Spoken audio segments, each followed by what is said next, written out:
क्या आपको लगता है कि जिस उम्र में निक्की की और कंचन की शादी हुई तब वो 20 एक साल की शायद रही होंगी, जितनी उनकी अभी उम्र है 19-20 साल की, थोड़ा जल्दी आप लोगों ने ये फैसला लिया? अब 20 की उम्र में नहीं होती तो 25 की उम्र में होती, 24 की उम्र में होती तो शादी तो होती ना।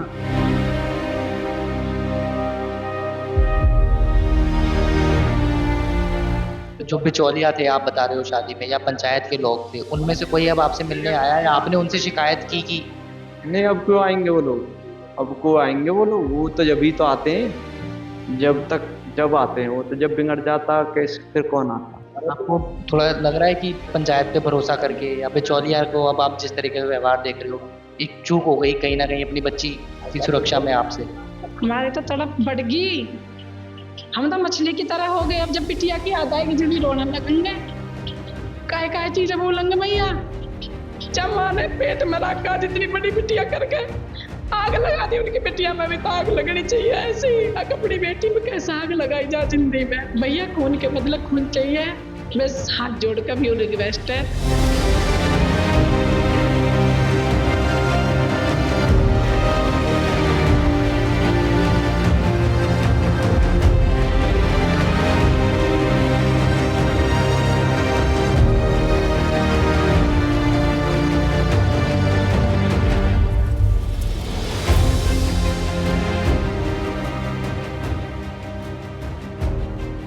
साल 2016 की सर्दियों में ग्रेटर नोएडा के दादरी जिले में ये रूपवास गांव था, और इसी मकान के बरामदे में बैठकर निक्की के पिता ने निक्की की बची हुई जिंदगी यहाँ से 20 किलोमीटर दूर सिरसा गांव में रहने वाले विपिन भाटी के नाम कर दी।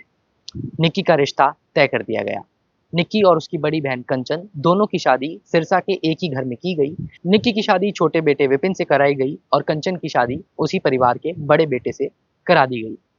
शादी के वक्त निक्की की उम्र 19 साल थी। शादी के 9 साल बाद उस घर से निक्की का एक वीडियो सामने आया, जिस वीडियो ने इस देश को, हमारे समाज का आईना एक बार फिर से दिखाया।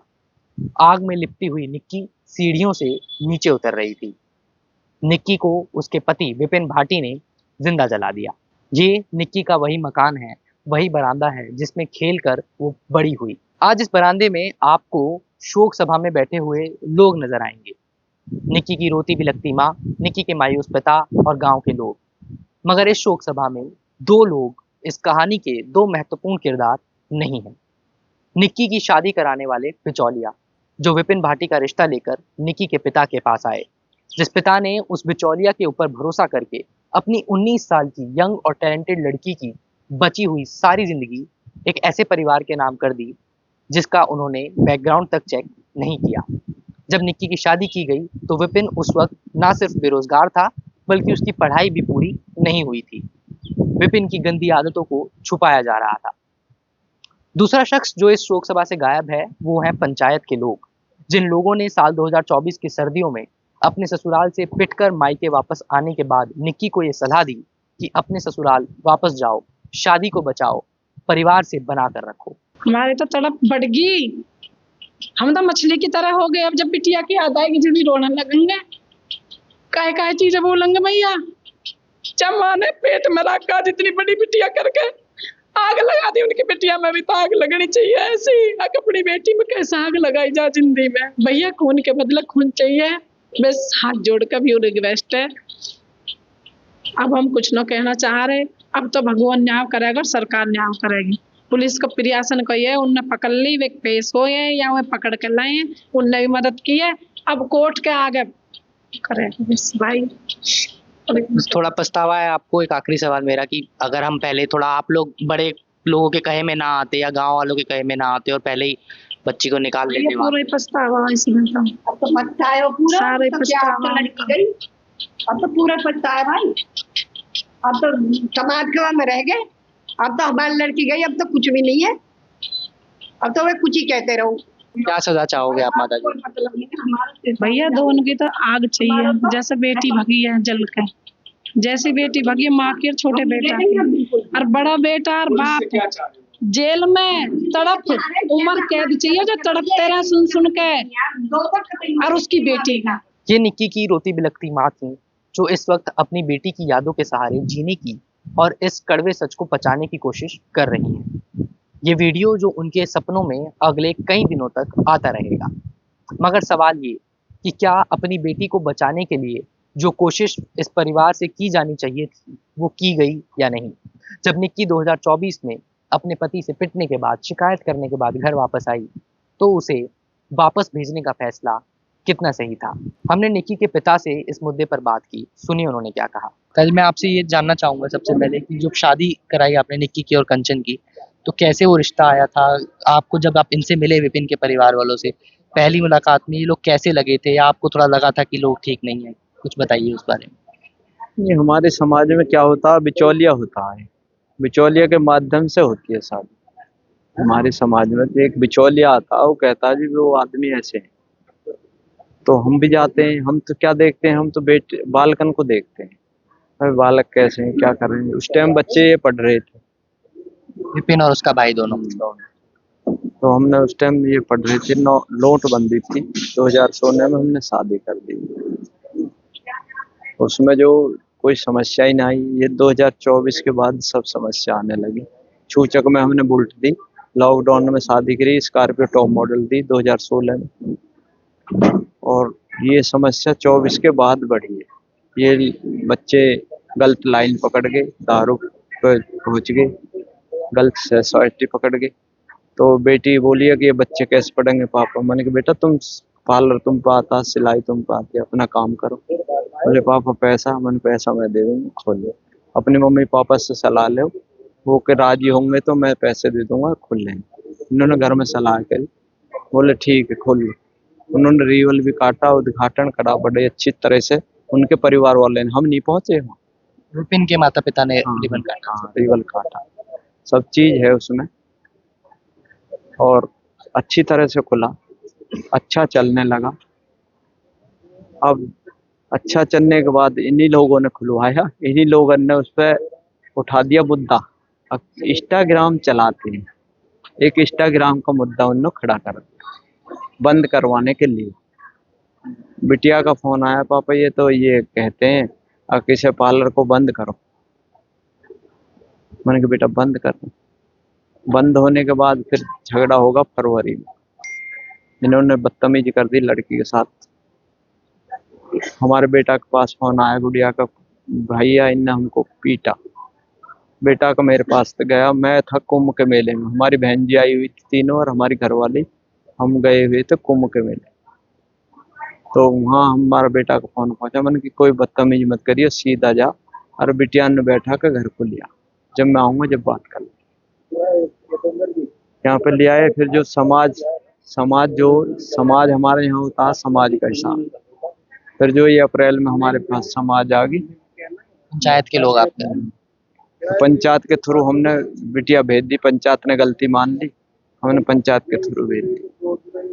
जो उनके गांव के पंच थे उन्होंने आके गलती मानी, उनकी गलती मांगी और वो बिटिया को ले गए। अब देख, अब हमने तो विश्वास तो आदमी को करा जाता है पंचायत के थ्रू। तो हम तो यही चाहते हैं, ऐसे दरिंदे के साथ ऐसे दरिंदे हो जाएंगे तो बेटी कोई नहीं पालेगा।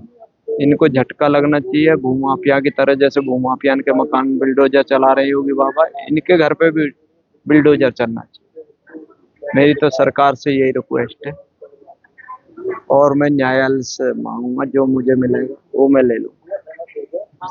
और जो बिचौलिया थे आप बता रहे हो शादी में, या पंचायत के लोग थे, उनमें से कोई अब आपसे मिलने आया या आपने उनसे शिकायत की कि नहीं, अब क्यों आएंगे वो लोग, अब क्यों आएंगे वो लोग। वो तो जब ही तो आते हैं, जब आते हैं वो तो जब बिगड़ जाता केस फिर कौन आता, फिर तो वही रह जाता है अकेला। उसके बाद जब कोई नहीं आया जिम्मेदारी लेने या बोलने? नहीं, अब कोई नहीं आया। वहाँ उनके जिम्मेदार पहुंचे थे डेड बॉडी पे। हमने कहा तुम अब क्यों आ रहे हो।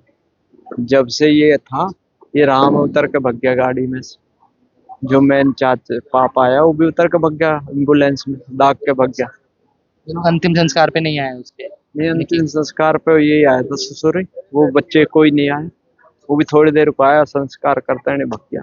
आपको थोड़ा लग रहा है कि पंचायत पे भरोसा करके या बिचौलिया को अब आप जिस तरीके से व्यवहार देख रहे हो, एक चूक हो गई कहीं ना कहीं अपनी बच्ची की सुरक्षा में आपसे? बस हमारा समय खराब था, चूक क्या, जब हमारा समय खराब है, जब तो हमारी बेटी चली गई हमारी गोद से। मेरी तो मोदी योगी से यही रिक्वेस्ट है कि इनके घर पे बुलडोजर चलना चाहिए और सरकार से ये इनको फांसी होनी चाहिए। ऐसे दरिंदे नहीं और पैदा हो जाएंगे, फिर भी कोई बेटी नहीं पैदा करेगा। आप सबसे ज्यादा जिम्मेदार किसको मानते हैं? आपको लगता है उनकी जो सास थी निक्की की, उनका भी हाथ है इसमें, उनके हाँ, ससुर? तो दिख रहा आपको, न्यूज वाले को दिख रहा, सारा दिख रहा सिस्टम। सास बाल पकड़ रही है, बेटा पीट रहा। ऐसी माँ भी कभी देखी होगी आप? जो सिस्टम पे आप देख रहे हो, सारा सिस्टम खुला हुआ, नेट पे आ रहा, सारा मीडिया सारी देख रही है। और उनके अंकल जी हैं, ये बात करेंगे। मेरे सिर में दर्द हो रहा है। एक सवाल मैं आपसे आखिरी जरूरी ये करना चाहूंगा कि कंचन जी जिनकी शादी है अभी, वहाँ पे उनके पति वही हैं, आप उनको वापस भेजोगे या उनका डाइवोर्स कराएंगे? क्या आप ऐसे दरिंदे को नहीं भेजूंगा मैं। जैसे मैं खाऊंगा ऐसे उसे खिलाता रहूंगा, जैसे बच्चे मुझे पढ़ेंगे ऐसे पढ़ाऊंगा। आप कानूनी तौर पे भी अलग करोगे कंचन को? क्या तलाक की आपने सोचा है? अलग, बिल्कुल अलग।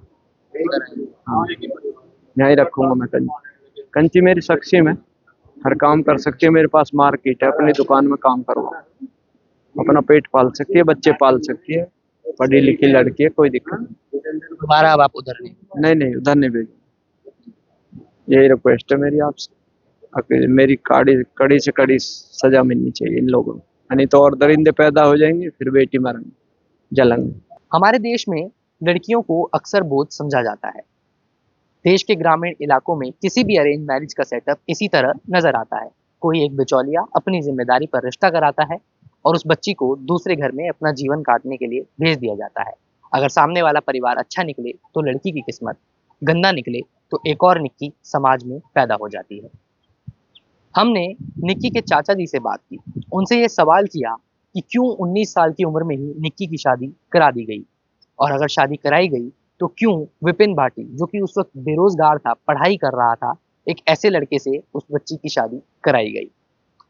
निक्की के चाचा जी का जवाब आपको उस कहानी का सार खुद ब खुद समझा देगा, जिस कहानी में निक्की की मौत के जिम्मेदार जितना विपिन और उसका परिवार है, शायद उतना ही निक्की का परिवार भी है। क्या आपको लगता है कि जिस उम्र में निक्की की और कंचन की शादी हुई, तब वो 20 साल की शायद रही होंगी जितनी उनकी अभी उम्र है, 19-20 साल की, थोड़ा जल्दी आप लोगों ने ये फैसला लिया, थोड़ा और इंतजार किया जा सकता था? या गांव देहात में, सिर्फ आप लोगों की नहीं, हमारे देश में जितने भी गांव हैं, अधिकतर ऐसा देखा जाता है कि जल्दी शादी कर दी जाती है लड़कियों की, तो अब इसमें कुछ?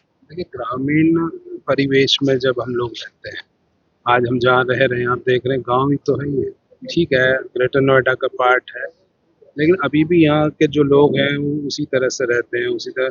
बहुत अच्छी एजुकेशन का सिस्टम नहीं है, यहाँ से दूर ले जाके बच्चों को पढ़ाया जा रहा था। उनके पिता किस तरह से उनको भेजते थे, कैसे छोड़ कर आते थे, लेकर आते। एनटीपीसी यहाँ से लगभग 10 किलोमीटर की दूरी पर है जहाँ वो स्कूल जाती थी। तो जितना एक पिता कर सकता है, जितना एक परिवार के लोग कर सकते थे, उतना किया उनको पढ़ाने के लिए। और देर शादी तो करनी होती है देर समय, ये ठीक है। आज भी हमारे गांव में ये है कि बच्ची जो है अब 20 की उम्र में नहीं होती तो 25 की उम्र में होती, 24 की उम्र में होती, तो शादी तो होती है ना। शादी ठीक समय था, लगा कि भाई ठीक है। और सच बात ये, जैसा भी इन्होंने बताया भिखारी जी ने, कि कुछ लोग होते हैं हमारे ये बीच में, बता देते हैं, रिश्तेदार होते हैं कि भाई फला लड़का अच्छा है, तो हमने उसके घर में, तो कितना देखोगे आप? एक बार जाओगे, 2 बार जाओगे, कितनी बार देखते हैं आप? 10 मिनट, 15 मिनट, आधा घंटा, 2 लोगों से पता कर लोगे तो शुरू में तो कुछ पता चलता ही नहीं है। और सारी शादियां ऐसे ही होती हैं, मैं समझता हूँ। यदि आप आज सोशल मीडिया, एडवर्टीजमेंट, क्लासिफाइड, इन सब को छोड़ दो, तो शादियों का तो सिस्टम वही है ना। आज भी गाँव में तो वैसे ही होती हैं कि भाई किसी ने बता दिया, जाके देखा है। अधिकतर गाँवों में यही है कि बिचौलियों के भरोसे पे अक्सर। भाई हमारे पूरे हिंदुस्तान में, मैं समझता हूँ उत्तर भारत में तो ऐसा ही होता है। साउथ का तो मुझे बहुत ज़्यादा नहीं मालूम है, लेकिन उत्तर भारत में जो हमारे ये हिंदी भाषी क्षेत्र है, वहाँ तो ऐसा ही होता है। और उसी तरह से हुआ भी। अब बाद में कोई कैसा निकलेगा, किसका कितना लालच बढ़ जाएगा। ये जो दहेज की हत्याएं होती हैं, क्या कोई माता पिता ये जान के शादी करता है कि मेरी बेटी को कोई मार देगा आज से 2 साल बाद, 4 साल बाद या 6 साल बाद? क्यों होती हैं? क्योंकि आदमी लालच बढ़ता जाता, लगता है कि भाई पिता के पास, अब गाँव में है, चलो इनके पास कोई ज़मीन है, बेच ली है, या अपने किसी काम के लिए बेचते हैं, तो उन्हें इसका मतलब ये थोड़ी है कि दहेज में ही दे देंगे सब कुछ। अपने बच्चों को भी सेटल करना है, लड़कों को भी काम कराना होता है। यही परंपरा है और ऐसे ही सारे परिवार चलते हैं हमारे इस एरिया में। तो ऐसे ही होता। जो विपिन का परिवार है, मेरा आखिरी सवाल है आपसे, जैसे अभी इन्होंने बताया कि वो काम नहीं करते, 2024 के बाद गलत उनका व्यवहार हो गया था, शराब पीने लगे और बाहर जाके तो उनके परिवार की आमदनी कैसे होती थी? देखिए उनका परिवार भी कोई बहुत संपन्न ऐसा से तो नहीं था क्या। उनके एक छोटी एक दुकान परचून की थी जो उनके फादर जिस पे बैठते हैं, और वो लड़का कहते थे कि बड़े वाला कभी कभी उस पर बैठता था उनके साथ। ये छोटा तो बाद में पता चला, जब शादी हुई तब तक तो यही था साहब पढ़ रहा है। तो अब उसके बाद वो क्या करेगा, तमाम तरह के लोग हैं, कुछ लोग पढ़ के बहुत अच्छा भी करते हैं, कुछ लोग बहुत खराब भी कर लेते हैं। तो ये खराब ही निकला जो उसने इस तरह की हरकत की। नेशनल क्राइम रिकॉर्ड्स ब्यूरो के मुताबिक हमारे देश में साल 2017 से 2022 यानी कि कुल जमा 5 सालों में हर साल 7,000 के आसपास डेथ्स डाउरी केसेस में हुई, दहेज के मामलों में। और एनसीआरबी का ये डाटा कंजर्वेटिव है, यानी कि कंजर्वेटिव डाटा के मुताबिक भी साल 2022 तक 5 सालों में 35,000 मौत डाउरी डेथ्स हुई। एक और सर्वे है वर्ल्ड बैंक का, जो सर्वे साल 1960 से लेकर 2008 के बीच में हुई शादियों का सर्वे है, जिसके अंदर 40,000 शादियों का सर्वे किया गया और ये पाया गया कि लगभग 95% वेडिंग्स के अंदर दहेज का लेन देन एक आम बात थी, जिसमें सरप्राइजिंगली अर्बन वेडिंग्स भी इंक्लूडेड हैं। हमारे देश में लड़कियों की लीगल मैरिज एज 18 साल है। साल 2019 के अंदर हुई शादियों में 26% के आसपास शादियां ऐसी थी जिसमें लड़कियों की उम्र 19.2 यानी कि 19 साल के आसपास ही रही। ये आंकड़ा अपने आप में साफ करता है कि ग्रामीण इलाकों में लड़कियों की कम उम्र में शादी कर देना, उन्हें दूसरे घर भेज देने की जो परंपरा है, जो विचारधारा है, वो अभी भी बहुत पुरजोर तरीके से मौजूद है। और शायद ये विचारधारा ही निक्की जैसी दुर्घटनाओं को जन्म देती है।